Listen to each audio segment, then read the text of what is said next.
AI has a lot of power for companies, and by using user-generated content, UGC, you're able to do a lot of opportunities there, you're able to do a lot of promotion and marketing that can really help you get ahead. We're going to talk about that today, and I'm joined by the lovely and charming Gina Carr about that. Gina, what is this UGC, user-generated content? Well, user generated content is where a company or organization, even a nonprofit, gets the customers, their clients or patients, to talk about the product or service that's offered. And so it can be done in a variety of different ways. I'm very excited about the different brands that we're going to be showing you in the examples today, because I think it will help you think of how you can use this in your own business. Because we all know that if the company tells you we're great, our product is really wonderful, that's one thing, but it's so much more credible when it's coming from your actual clients, from the people who are spending the money to do business with you or to donate to you. So this is a very exciting concept, and really eager to share it with our folks.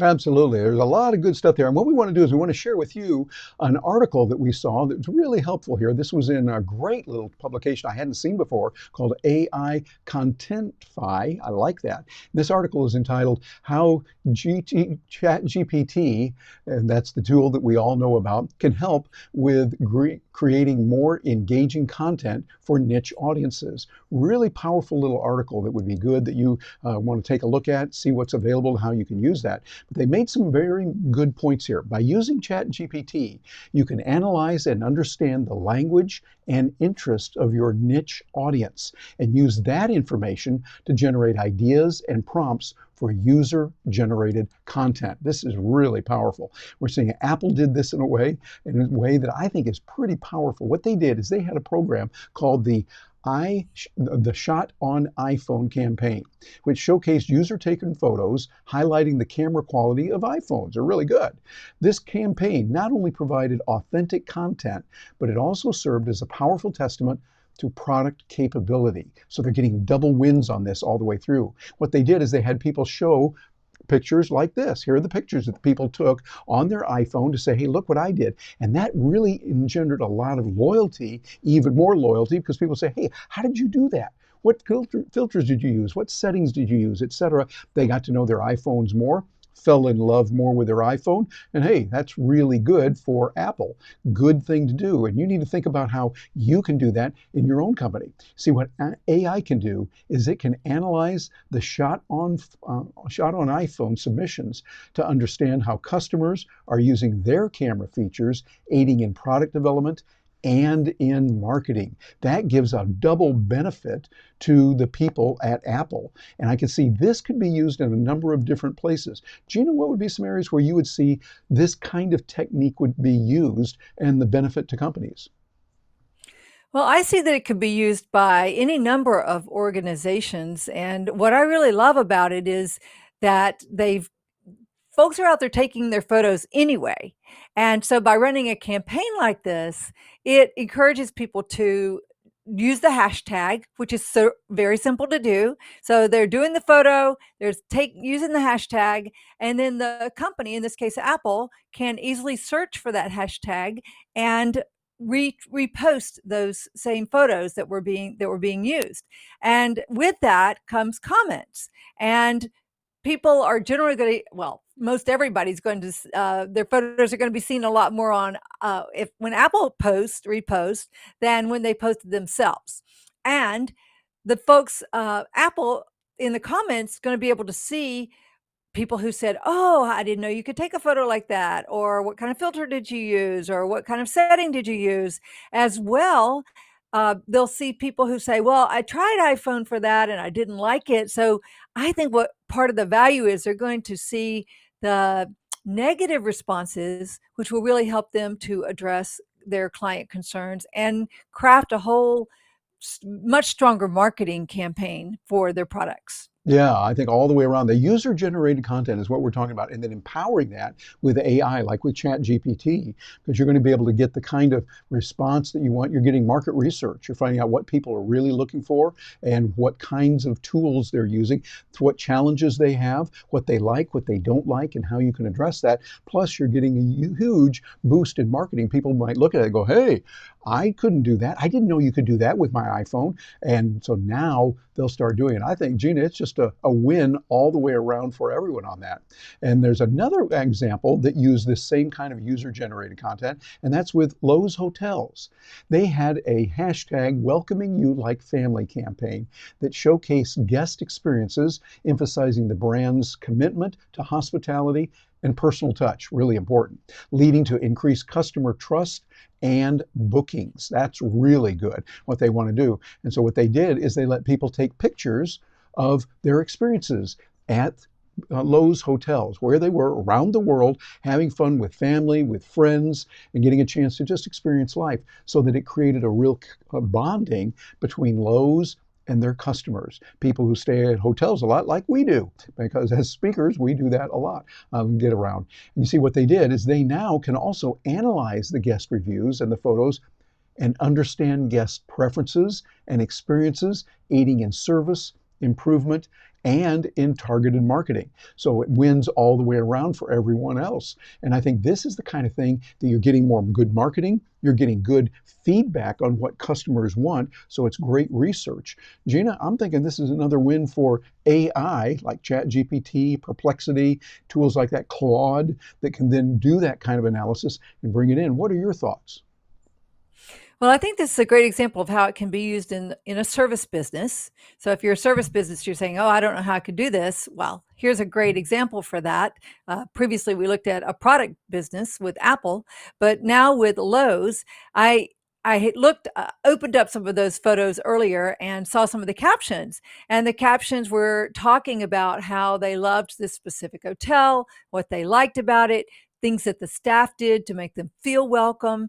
And so it really does provide amazing feedback for the individual hotel, the individual at the hotel, as well as for the organization to, once again, let's address those specific marketing concerns. Let's address those specific client concerns of what they're looking for. And it just gives you much more powerful ability to do that than just a few folks sitting around at a table saying, well, I think this and I think that. Yeah. Again, I go back to the multiple benefits from doing the user generated content campaign. Doing that, you're getting feedback, you're getting customers, the guests at the hotel that are now more enthusiastic all the time. And you're finding out what's working. And if there's something that isn't working, maybe there's an area that they need to pay attention to. Hey, there's a hole in the wall over here, or there's something they didn't like about this, or this entrance wasn't good. Whatever, people would be able to let them know about that as well, which is good feedback then for that property. You go to, oh, we can get it straightened out. And it builds a loyalty.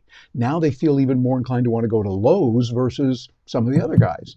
So I see it as just a win all the way around. And you can do some really good things with it. But there's another one that's just a little bit cheeky, just a little bit sneaky. And what T-Mobile did was really interesting. It's kind of cheeky a little bit. And they got in there and they did something to kind of poke a little bit gently in the ribs of their competitors, and also to engender more good feeling with their customers that are there. This is what they had. They had the breakup letters. A campaign involved customers sharing their switch from other networks to T-Mobile, highlighting customer satisfaction and T-Mobile's superior service. So what they did is they put together something like this. It said, for those who recently switched carriers or who plan on breaking up with your current wireless provider, T-Mobile has made it easy to print out your or share the breakup letter across your social networks. The only thing you'll need to do, select the wording like you'd like the letter to contain, and then sign your name. Beautiful and really good. And think of the value, the multiple benefits they're going to get from that, including kind of poking the competition there in the ribs a little bit. What they did is now they can use that AI to analyze the breakup letters to understand why customers are switching to T-Mobile, providing insights or service improvements, and their targeted marketing. All of that gives a lot of capability for people who are using T-Mobile and for the people at T-Mobile that they can learn about it. I think that one is one that really sparkles a lot. Gina, what are your thoughts on that? Because T-Mobile is our provider and we love them. Well, I think it's an absolutely brilliant use of user-generated content because, to your point, not only does it highlight why the clients loved love the product or love the service, but it also made it really easy for them to say negative things about the competition. So it's a tough world, a very competitive world in our telecommunication space, in our mobile phone delivery space with T-Mobile. Who do we have? T-Mobile, Verizon, and Sprint, I guess, still, although I think some of them have Well, combined. And Sprint, then there yeah, are, Sprint is with T-Mobile now.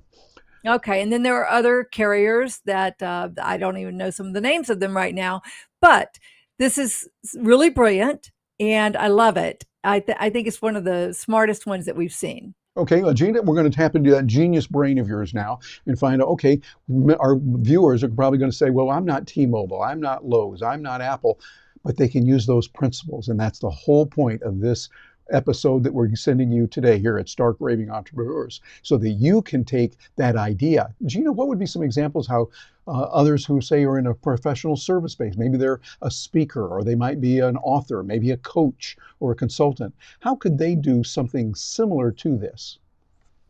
Well, what I recommend my clients do and what I've coached them through and helped them do is that they go into a service like ChatGPT or Perplexity, one of these text-based logical AI devices.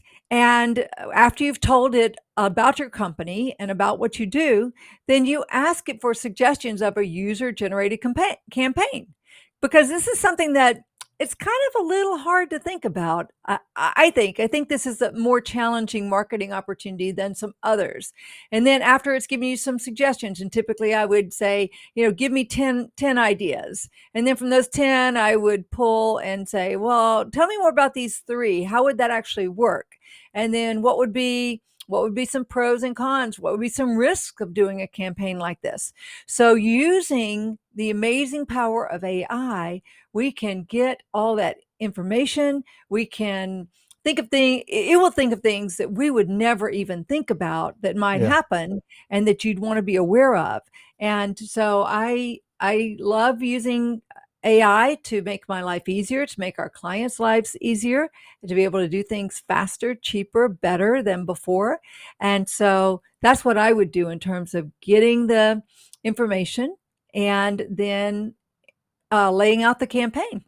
I agree. I think there's some real possibilities. And so, dear viewer and listener, we want you to think about this. How would you be able to use those principles to be able to get your customers involved, your clients, those wonderful people who pay the bills, have them help out on that, and then share that with us because we would love to hear from you. You can drop us a note here at Stark Raving Entrepreneurs, multiple locations. We'd love to hear from you and also get some feedback. Be sure and make sure that you like, share, and subscribe to this because that will help the networks, those wacky algorithms, to say, okay, hey, people like this idea of live and let live and being able to use user generated content in ways like that in some profound ways. This is something you can use without a whole lot of great expense. You get customers excited more than ever, and this is one of the major trends we're seeing today.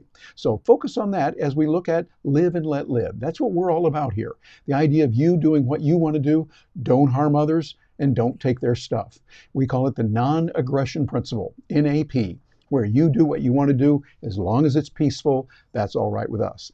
Well, hey, think about what you can do. We want to give you a little something here that can help out. We've got a tools for business that can toolkit that can help you with some really good AI tools. You'll go over to AI Tools for Biz, that's biz.com, no cost at all. You just sign up for that. You'll get a real extensive capability of training showing you some programs that are out there that can help you to get ahead and use those in your business. And matter of fact, those of you that are catching this on video, here's a QR code you can use. I know you got your cell phone there with you, so you can use that and bounce over there real quick and get those goodies and start learning how to use those in a profound way. So we've got some good things coming up. Gina, before we say goodbye to all of the folks, any final words on the user-generated content and using AI? Well, I think the absolute key to user generated content is that it's going to help you build trust Yeah. because consumers have so many options these days. They don't know who to trust. There's a lot to choose from, and when they can hear from someone that's sort of looks like them or thinks like them or talks like them or is interested in the same priorities, and they hear that from the customer point of view, they're going to be much more likely to trust you and to bring their business to you. So this is the absolute key to user generated content. Absolutely. Very good words of wisdom. And we appreciate you, dear viewer, dear listener, however you're getting this. Thanks for joining us today. And we will look forward to seeing you. As a matter of fact, we've got 2 other really good videos we've carefully selected for you to see. This time we're doing 2, the first time we've done this, and you get a chance to. So you click on that, you can see those next. And we'll look forward to seeing you in our next episode.